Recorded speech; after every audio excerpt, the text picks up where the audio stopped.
The Marvel Cinematic Universe is overrated. That's right, this is happening. Okay, so why is this not just a steaming pile of clickbait? Hear me out. So far, there have been 20 of these movies, and Uber producer Kevin Feige says there will be at least 20 more in the MCU, Marvel Cinematic Universe, within the next 10 years. Seriously, half of these people could disappear, and it would still be 148 too many characters.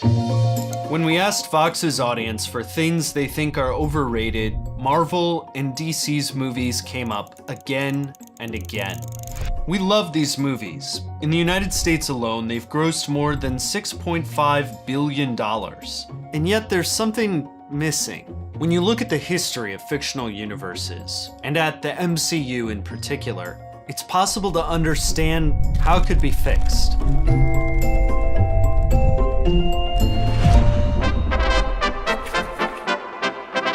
Go back to 1939 and you'll find the likely birth of the Marvel Universe. It's in Marvel Mystery Comics number 7.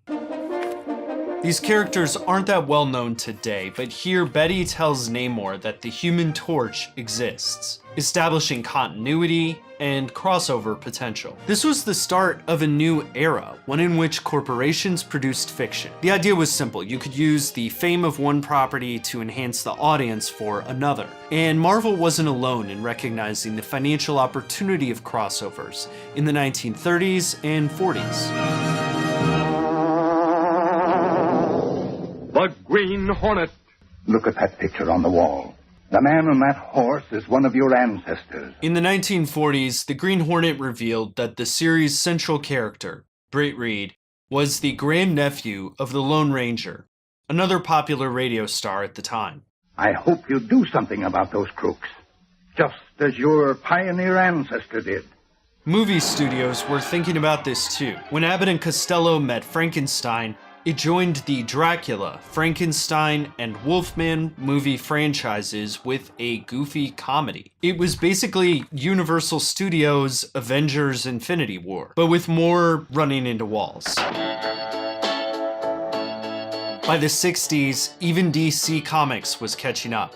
Like when Superman entered his Fortress of Solitude and finally met Batman. They enjoyed some cake. By the time Spider-Man got his comic in 1963, he was spending time with the Fantastic Four and promoting guest appearances from the Hulk. And this was also when the Marvel Universe's problems started. This snow globe contains a half-century of television. It's the basis for the Tommy Westphall universe theory, which some argue might be the biggest fictional universe of all. The snow globe appeared on the 80s television show St. Elsewhere. That scene possibly showed that the whole series had taken place inside a snow globe world imagined by a minor character named Tommy Westphall. The theory is that if a show had a crossover with St. Elsewhere, that show must have taken place in Tommy's snow globe too. And every crossover that show had, no matter how tangential, would be in the snow globe, and so on until you get almost 450 television shows in the same universe, in the same snow globe. It spans from 1952 to today. It's a dumb theory, but it's meant to be. That said, the Tommy Westphall universe actually illustrates some of the problems with the Marvel Cinematic Universe. Crossovers require a bunch of artistic compromises. No one wants Cheers and I Love Lucy to be a connected universe. It's because a bunch of business decisions connected them.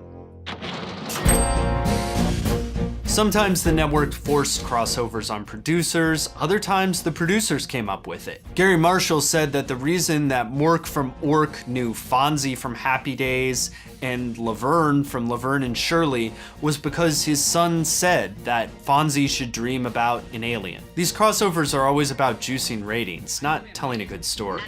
The Tommy Westphall universe is a thought experiment. Frasier and the X-Files don't mix, even though they do in Tommy Westphall's globe. But even at Marvel, where continuity was planned, it became a hassle to maintain.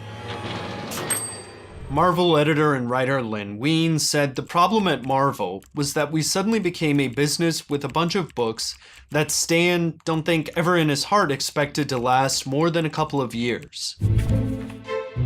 In 1965, Lee replaced most of the Avengers just because the continuity for the original group had become too confusing to deal with. This continuity clutter happened in the movies too. Iron Man kicked off the MCU in 2008. The universe exposition dump didn't happen until after the credits. Mr. Stark, you become part of a bigger universe. Ant-Man required a weak excuse right in the middle of the movie. I think our first move should be calling the Avengers. I spent half my life trying to keep this technology out of the hands of a Stark. I'm sure as hell not gonna hand deliver it to one now. These heavy-handed additions are about getting crossover hype, not about telling a good story. But there's a bigger problem than continuity in the MCU, and there is a way to do it better. Whoa, you're the Avengers! The rest of this scene is a standard movie fight. Their universe is only as deep as some merchandise and a few Easter eggs. It's cool when Peter Parker's classroom has a picture of Bruce Banner in the corner, but it's not a transformed universe. It's like Quentin Tarantino including the imaginary brand of Red Apple cigarettes in multiple movies. It's cool. It's not a coherent, intertwined world. The MCU is like our own, except for the crossovers. You can test it with the characters. Add Aquaman to that poster. If you didn't know DC owned him, would anyone notice? The MCU has no rules, beyond corporate ownership. It's a superhero hodgepodge. The same goes for DC. If you added Hawkeye here, nobody would care. And not just because it's Hawkeye. Marvel's own property, X-Men, with a movie universe owned by Fox and likely going to Disney, shows a better way. This universe is not just crossovers. Every character, human and mutant, has taken sides in a generations-long battle, with real stakes, unlike Marvel's Civil War. That leads to creative possibilities, like decade jumping and even tonal experimentation with deep integration to the X-Men mythology, if not the continuity. When Marvel experiments, like with Jessica Jones, the big tie-in to the MCU is merch. Do you have any cool toys in your room you want to show me? Do you know Captain America? X-Men movies are not all good, but they do have a universal logic that is stronger than Tommy Westfall's snow globe. Here's another test. If you, little old you, were in a movie, which universe would change you? In X-Men, you'd have to decide where you fell in a decades-long battle. Do you side with mutants or humans? In the MCU, you'd be like this kid in Agents of S.H.I.E.L.D. Your big decision would be to buy some merch. I'm okay. Marvel has flirted with a richer universe, one in which the lives of all people are transformed by a shared history. But right now, would anybody be surprised if Disney forced a Marvel Star Wars crossover? Marvel and Disney can make the right choice. In the late 80s, the Marvel comic Damage Control toyed with the consequences of superhero life on the world at large. That made its cameo in Spider-Man: Homecoming a thrilling indicator of where the MCU could go. It was a world that anybody could imagine themselves in. But until that experimentation transforms the movies, the MCU is just a business strategy. The universe is still in development. If you want just the facts about Marvel, please check out Sean Howe's Marvel Comics: The Untold Story. It gives you a peek behind the scenes of Marvel and how they shaped a half century of our culture.